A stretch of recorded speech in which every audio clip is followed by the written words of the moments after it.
When African heroes and game changers are spoken of, the names that readily come to mind, especially when one thinks of those that have paid dearly for their actions, are Nelson Mandela, Fela Anikulapo Kuti, Ahmed Sekou Toure, Patrice Lumumba, Kwame Nkrumah, amongst many others. In mentioning these names, female freedom fighters like Funmilayo Ransome Kuti, Miriam Ba, Ya Ansentewa, Haja Gambo Sawaba, amongst many others, often come as a second thought, despite their immeasurable contributions to the society they find themselves in. Today on NC Exclusive, we are going to be looking at how female political participation in Africa can be enhanced.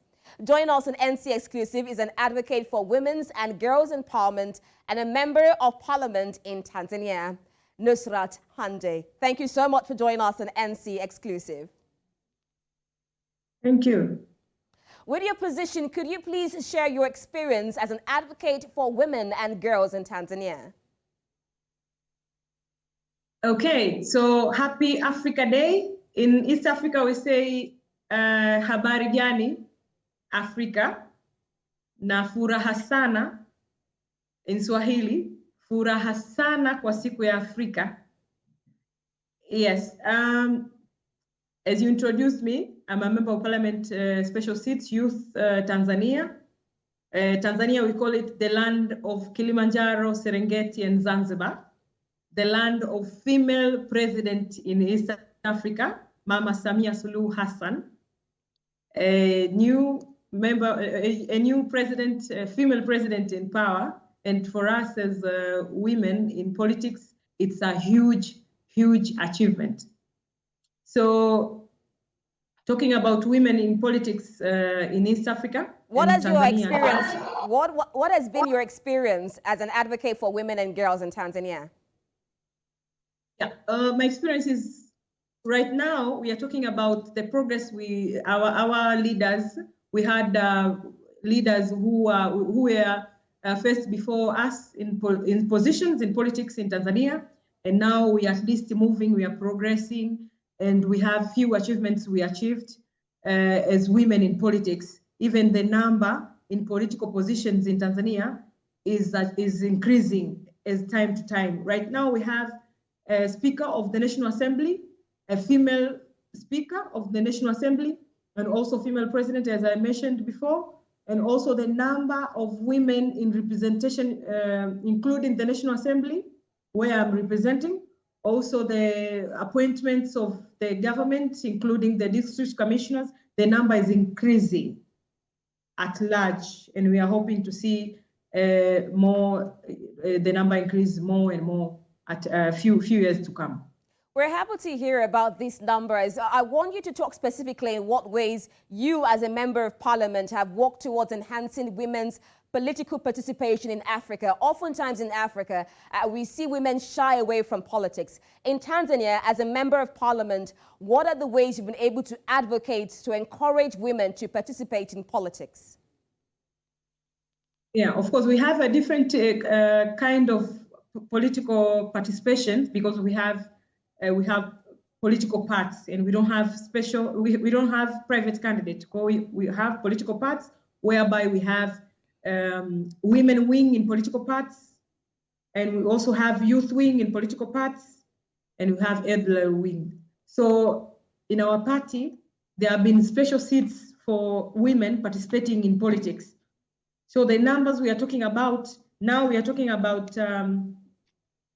7%. Of course, the representation on constituents, we have constituencies whereby women 24 out of 303, but we didn't even have this 24. So it's a small number, but for us, we were talking about 10 members of parliament from constituents. Now we are talking about 24 members of parliament for constituents. But special seats is something else. Now we are talking about 36.7% from 20%. So it's a small number, but we really appreciate that the progress, we are still moving. We are not stagnant there, and we'll be talking a different story when it comes to a second election, the coming election, because having the female president, it's like having a woman voice at the table. The narration and the story changes. She's an inspiration to most of us. She's an inspiration to young ladies who are aspiring to do politics. And the burden of equal and gender equal society to her shoulders is even heavier than any other president if she wasn't for her position as a female president for the first time in our country. We're definitely happy with the achievements of Mama Samia Suluhu Hassan. Now, you were once imprisoned in error. You then went on to win an MP, that's a member of parliament position. How did you feel about such swift twist of fate from a prison and then to a member of parliament? How do you feel about that? Pardon? I didn't catch you well. Can you repeat that? Okay, I said you were once imprisoned in error. You went to win an MP position from the prison, and then you went on to win an MP position. How did you feel about such swift twist of fate in your life? Okay, so talking about being an opposition leader in my country at my age, it wasn't easy. It isn't easy because it's a power fight. And also we have ruling party and opposition. So for me as a young leader, going through that, it's built me to be resilient for positions in politics. So it isn't easy because I had to go from prison to parliament, but that shows that we are capable of doing whatever it takes so that we can make sure that the voices we are carrying, the agendas that we are carrying, it doesn't matter which route we are going to take, so that we can make sure that the voices of people we are representing can be in position whereby we can represent those voices. It was very unfortunately, and we are not advising for that. That's why now we are fighting for a change of election laws and having a free and fair election and fair ground for all people to participate in politics. I don't have to suffer, and all other young girls who are aspiring to be politicians, they don't have to suffer that much and take the route that I had to take. We have to make sure, it's our responsibility to make sure that we amend the laws so that all other young aspirants in politics can participate in politics fairly and equally, and being given a position whereby they will be democratically elected and be able to represent their groups. They don't have to go the hard route I had to take. So it's a certain achievement that it made me strong. And I can do that again and again when it comes to me making sure that I represent people that I'm carrying their agenda. But other people, other young ladies, they don't have to do that. It's my responsibility to make sure that this thing does not repeat to other person, because it's not a good experience at all. You demonstrate so much resilience in your political career, and I'm sure it's an inspiration to a lot of young girls in Tanzania. But what motivated you to continue your political journey and win an election despite facing arrest and imprisonment? What was your inspiration? What was your motivation going through all of this? Yeah, as any society has to have a leader. And for me, it's my responsibility. I think I was created to do this job because I'm not okay seeing things are not going well in my society. Because every society has to have a leader, and I have to be that leader because I can carry those agendas of my society, of people that I'm representing, with passion. That's why I'm continuing doing this. And as I said, whatever it takes to make sure that I represent my group. Now, what are some of the main challenges that women face when it comes to political participation in Tanzania or Africa as a whole? Is it family? What are the main challenges that women face when they think of going into politics? Yeah, first of all, I think like any other African country, people still think that politicians or leaders have to give them something so that they can vote. So financial muscles, as you all know that most of African women, like most of Tanzanian women, we still struggle for financial muscles. So you may be aspiring to be a certain leader in a certain position, then when you go to people who are supposed to vote for you democratically, and they'll ask you for something. And most of young women, most of them are from maybe university or a certain society whereby they don't have financial muscles, and that can be a problem for them to achieve those positions. Even if you don't have to give people money, but you need money for campaigning. You need money for outreach, you need transport, you need at least food for your team. You know, there must be a certain percent then you have to contribute so that you can run your campaigns and reach out to many people so that they can vote for you and you win that position. So we have economic hindrance for women to participate in politics.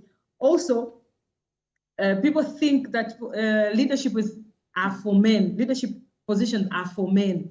Like if you have positions like chairperson and depute, the depute position is for women and the top position are for men. That is a myth and stereotype for the society. So we are still making sure that the society is being educated and for them to understand that a woman can take any position. A man can be a subordinate also. So also, even those women, there are so many things concerning myths. This is a stereotype concerning about women in politics. Yeah. It's like you are loose.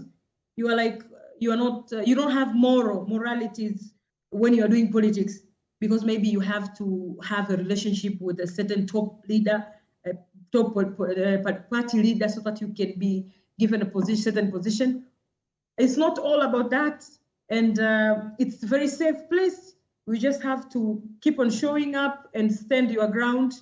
You don't have to sleep with a certain political leader for you to be seen and be given a certain position. You have to keeping on showing up, contesting for those positions, and at the end, people will understand the agendas that you are carrying and how capable you are, and they'll finally vote for you. It doesn't matter how many times you go back. You have to keeping on showing back. Now, finally, you've been talking about so many of the challenges, and you talk about, you know, when you face challenges, you have to continue. As a society, as Africa, as Tanzania, what steps can be taken to create a more inclusive and supportive environment for women in politics? You also talked about money. What can we do to support women in politics? Yeah, first of all, we need to change the laws, at least amend the election laws, so that the election ground, the campaign, the whole structure for election can be inclusive. Also, we still need those affirmative actions.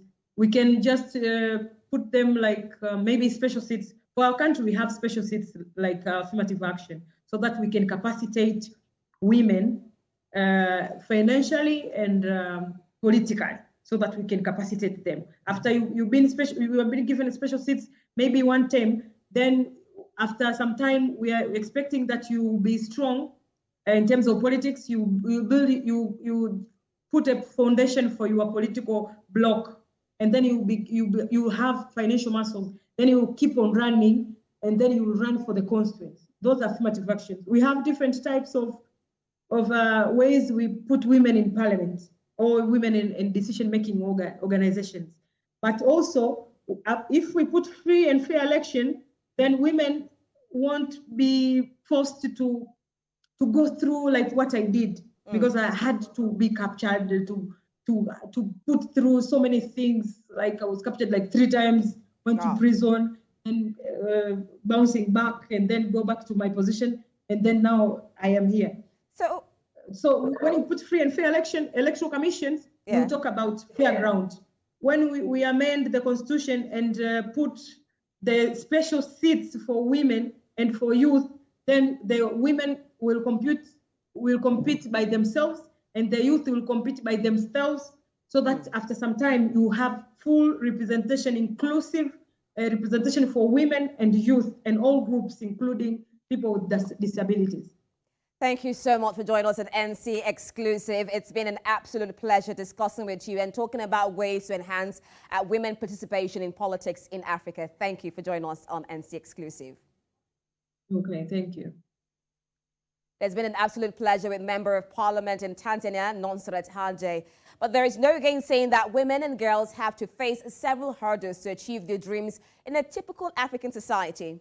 While this is often the case, perseverance and determination in the case of Nusrat Hanje have once again proven to be the most potent factor in success. Thanks for staying with us on NC Exclusive. Till next time, I am Rita Omodia.